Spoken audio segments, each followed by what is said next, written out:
Justin, can you walk us through binding a new policy during hurricane season? When do insurance companies typically stop binding policies, and how long does this period typically last?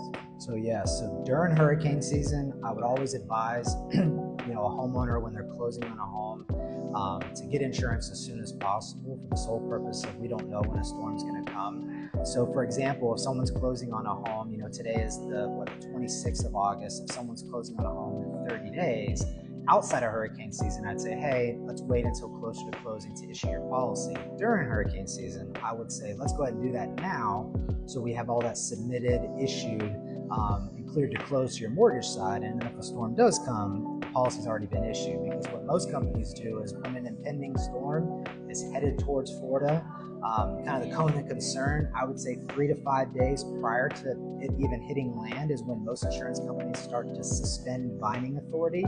So what that means is once that happens, we cannot issue a policy at all until that suspension is lifted. So what they do is they start suspending. There's some companies that are a little bit more lax on that. They'll wait to 2 or 3 days before a storm hits. But for the most part, I'd say 4 to 5 days. But once that suspension hits, they're not lifting that 2 to 3 days after the storm passes. So that could push back your closing and affect if you're selling the home that you're moving from or the seller's home or whatever. So definitely recommend binding as soon as possible if you know what insurance company you're going with and you have your closing date. Definitely. Thank you. If you guys have any questions, let us know.